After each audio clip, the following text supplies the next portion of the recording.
అందరికీ నమస్కారం. సో, ఈ వీడియోలో మనం ఏం చూడబోతున్నాం అంటే సెట్ బిల్డర్ ఫార్మ్ అంటే ఏంటి? అంటే ఇంతకుముందు మనం మొదటి భాగంలో ఏం చూసాము? అసలు సెట్ అంటే ఏంటి? ఇంకొక ఎలిమెంట్ సెట్‌లో ఉంటే దాన్ని ఎలా చూపించాలి అన్నది నేర్చుకున్నాం. ఇంకా అలాగే రెండో భాగంలో ఏం చూసాము? రిప్రజెంటేషన్ ఆఫ్ సెట్స్ అంటే సెట్‌ని ఎలా రాయొచ్చు? అంటే ఎలా చూపించొచ్చు సెట్‌ని. దాంట్లో మనం ఏం నేర్చుకున్నాం? రూస్టర్ ఫార్మ్ అంటే ఏంటో నేర్చుకున్నాం. ఓకేనా? సరే మరి. రూస్టర్ ఫార్మ్ అంటే ఏంటో నేర్చుకున్నాం. ఇప్పుడు మనము సెట్ బిల్డర్ ఫార్మ్ అంటే ఏంటో నేర్చుకోబోతున్నాం. సరే మరి ఇక ముందుకెళ్ళిపోదాం. అసలు సెట్ బిల్డర్ ఫార్మ్ అంటే ఏంటి? In set builder form all the elements of a set possess a single common property. అన్నిటికంటే ముఖ్యమైన పదం అండి ఇది. అంటే ఈ 3 పదాలు. Single common property. అంటే ఏంటి? ఆ సెట్‌లో ఉన్న అన్ని ఎలిమెంట్స్‌కి ఒక్కటే కామన్ ప్రాపర్టీ ఉంటుంది. ఇంకా అది ఆ ప్రాపర్టీ ఎలాంటిది? Which is not possessed by any element outside the set. దీని అర్థం ఏంటి? అంటే ఆ ఉన్న ఎలిమెంట్స్‌కి మాత్రమే ఆ ప్రాపర్టీ ఉంటుంది. ఫర్ ఎగ్జాంపుల్ ఉదాహరణకి 1, 2, 3, 4 తీసుకుందాం. ఈ సెట్ సరేనా? ఈ సెట్‌లో ఉన్న నంబర్స్ చూసారంటే ఇవేంటి? Natural numbers. ఇంకా అలాగే న్యాచురల్ నంబర్స్ లెస్ దాన్ 5. ఇప్పుడు న్యాచురల్ నంబర్స్ అనగానే మీరు ఏమనొచ్చు? 1, 2, 3, 4, 5, 6, 7 ఎన్నో ఉన్నాయి కదా అనొచ్చు. కానీ నేను ఏమంటున్నాను? వీటిటి కామన్ ప్రాపర్టీ ఏంటి? ఆ single common property they are natural numbers less than 5. ఈ ప్రాపర్టీ ఇంకా అంటే ఈ నంబర్స్ తప్ప వేరే వాటికి ఉంటుందా? ఉండదు. అందువలన అది దాని సింగిల్ కామన్ ప్రాపర్టీ.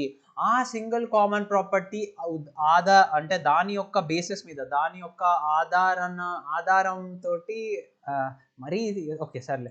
దాని బేసిస్ మీద మనము ముందుకెళ్తాం. ఒక ఎగ్జాంపుల్ ఉదాహరణ ఇంకోటి సెట్ ఆఫ్ వవెల్స్ తీసుకోండి. సెట్ ఆఫ్ వవెల్స్ అంటే ఏ, ఈ, ఐ, ఓ, యు. ఇప్పుడు నేను సెట్ ఆఫ్ వవెల్స్ అన్నాను కాబట్టి మీకు అర్థమైపోయింది. ఈ ఈ ఐదుట్లో ఒక కామన్ ప్రాపర్టీ ఉన్నది. ఏంటది? That each element or object తెలుసుగా మనం సెట్ లోపల ఉన్నదాన్ని ఎలిమెంట్ గాని ఆబ్జెక్ట్ గాని అంటాం. Each element or object is a vowel in English alphabet. Each element or object is a vowel in English alphabet. ఇప్పుడు ఇది కాకుండా ఇంకేదన్నా ఈ సెట్లో పెట్టొచ్చా? పెట్టలేము. అలాంటి ఒక సింగిల్ కామన్ ప్రాపర్టీ ఉంటుంది. సెట్ బిల్డర్ ఫామ్లో మనం ఆ ప్రాపర్టీని వాడుకుంటాము.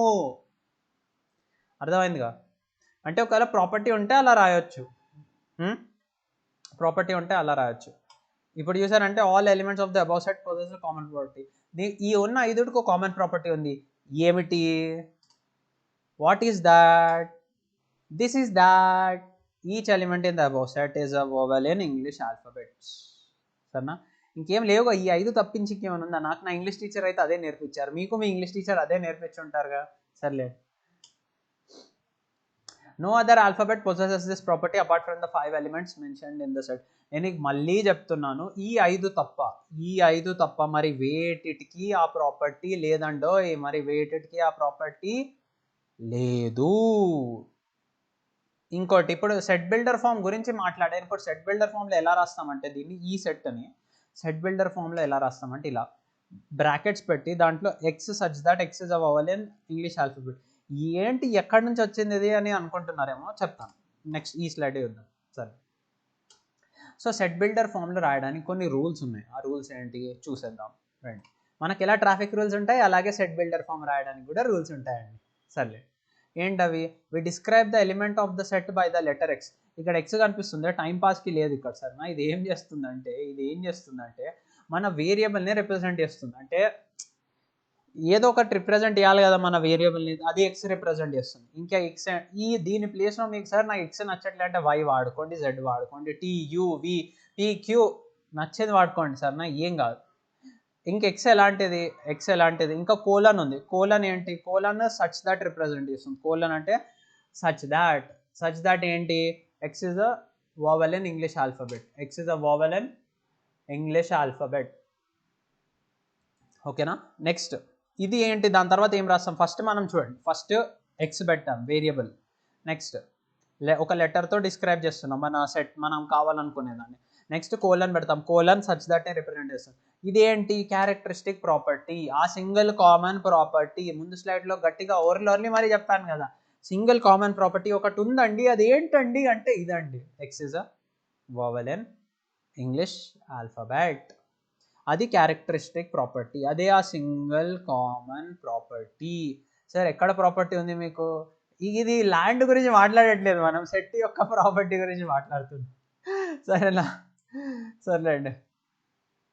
possessed by the elements of the set. ఇంకోటి ఏంటంటే enclose the whole description within the braces అంటే ఫ్లవర్ బ్రాకెట్స్. రూస్టర్ ఫామ్లో వాడేదే ఇక్కడ కూడా. సో ఇది మొత్తానికి ఎలా చదువుతాం దీన్ని? Set of all X such that, ఇది బ్రాకెట్ ఉంది కదా, set of all X such that X is a vowel in English alphabet, అలా చదువుతాం. సో మీకు ఎక్కిందని ఆశిస్తున్నాను. ఇంకాస్త ఎగ్జాంపుల్స్ తీసుకుంటే బాగుంటుంది అని మీరు అనుకుంటుండొచ్చు, నేను అదే అనుకుంటున్నాను. అందుకే ఇంకొంచెం ఎగ్జాంపుల్స్కి వెళ్ళిపోదాం.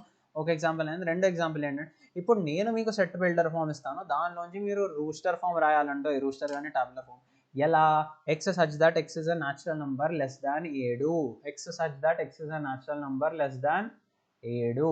ఏమవుతుంది? న్యాచురల్ నంబర్స్ ఏంటి సార్? నాకు మా టీచర్, మ్యాథ్స్ టీచర్ చిన్నప్పుడే చెప్పేశారు, 1 2 3 4 5 6 7 8 9 10. అది ఓకే, సరే 7 కంటే తక్కువ ఉండాలి అబ్బాయి అమ్మాయి, 7 కంటే తక్కువ ఉండాలి అంటే 1 2 3 4 5 6 అంతేగా, ఇంకేముందా? లేదుగా. సో 1 2 3 4 5 6 అంతేగా. మరి ఇంకో ఎగ్జాంపుల్ ఏంటి? X such that X is a consonant, ముందేమో వవల్ ఇప్పుడేమో కాన్సనెంట్. సరే ఏంటి సార్ మీరు ఆంగ్లం తప్ప ఇంకా వేరే భాష చూసుకోరా? తెలుగులో ఉన్న వవల్స్ అవి ఇవి చెప్పండి అంటే, ఇక మరీ అంత డీప్ రాదు నాకు తెలుగు, ఏదో మేము చెప్పింది చదువుకొని అంతింత వెళ్ళాం, మరీ అంత అన్వేషించలేదు ఆ భాషని. సరేనా? ప్రస్తుతానికి సో కాన్సనెంట్స్ ఏమవుతాయి? ఏ అవ్వదు, బి సి డి ఈ అవ్వదు, ఎఫ్ జి హెచ్ ఐ అవ్వదు, జే, అలా డాట్ డాట్ డాట్ పెట్టాను. అన్నీ ఏం చూపిస్తాంలేండి, మరీ XYZ వరకు. సరేనా? ఇది చాలా ఇంపార్టెంట్ ఎగ్జాంపుల్, జాగ్రత్త చూడండి. అంటే ఇప్పుడు నాకు సి అనే ఒక సెట్ ఇచ్చారు, ఏంటది? 1 3 5 7 9. అరే వింతగా ఉంది కదా. సరే, దీన్నే సెట్ బిల్డర్ ఫామ్లో రాయాలి. అసలు ఎలా రాస్తాం? అసలు సెట్ బిల్డర్ ఫామ్లో ఎలా రాయొచ్చు? అసలు మనం ఏం చేయాలి? ఎందుకు చేయాలంటే మార్కుల కోసం. ఏం చేయాలంటే చూడండి, ఇప్పుడు ఫస్ట్ అబ్జర్వ్ చేయండి, నేను ఏం చెప్పాను, ఎప్పుడైనా సెట్ బిల్డర్ ఫామ్లో రాయాలంటే మనకు సింగిల్ కామన్ ప్రాపర్టీ కావాలి. ఏం కావాలి? Single common property. ఆ సింగిల్ కామన్ ప్రాపర్టీ ఏంటి? ఇక్కడ సింగిల్ కామన్ ప్రాపర్టీ ఏంటి?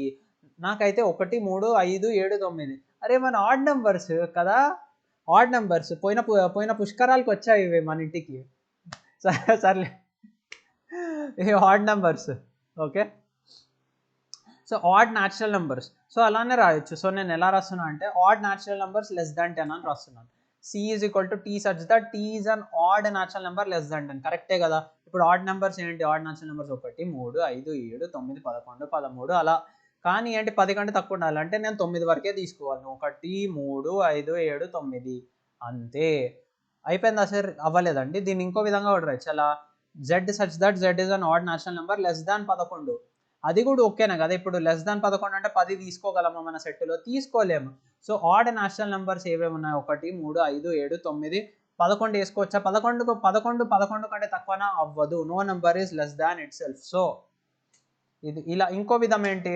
హోల్ నెంబర్స్ కూడా వాడచ్చు. W such that W is an odd whole number less than 11. అర్థమవుతుందా? ఇవన్నీ డిఫరెంట్ వేస్ అనమాట. ఒకటే సెట్ని మనం వేరే వేరే రకాలుగా, పలు రకాలుగా, వివిధ రకాలుగా రాయొచ్చు మనం దాని యొక్క సెట్ బిల్డర్ ఫామ్ని. సరేనా? ఇంకేంటి? ఇప్పుడు ఇది జాగ్రత్త చూడండి.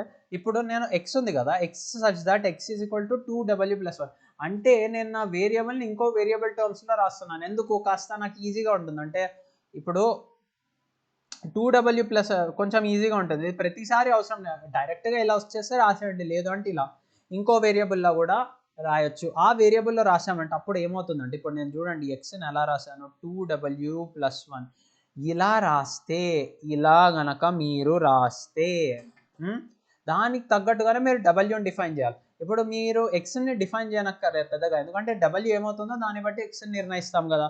సో డబ్ల్యూ అంటే డబ్ల్యూ ఒక whole number less than 5. W is a whole number less than 5 అంటే ఎంత? 0 1 2 3 4. 0 పెడితే దీంట్లో ఏమవుద్ది?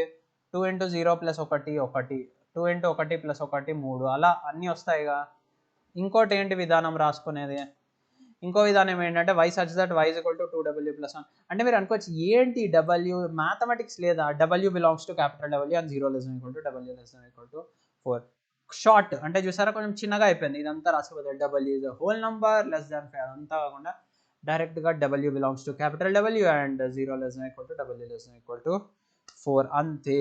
సార్ నాకు ఇలా నేను ఇలాగే న్యాచురల్ నెంబర్స్లో రాయొచ్చా అంటే రాయొచ్చండి. చూడండి ఎలా అంటే ఇంకేం తీసుకుందాం సరే u తీసుకుందాం, u వద్దులే కానీ v తీసుకుందాం. v such that v is equal to 2n minus 1, n belongs to n, n belongs to n, comma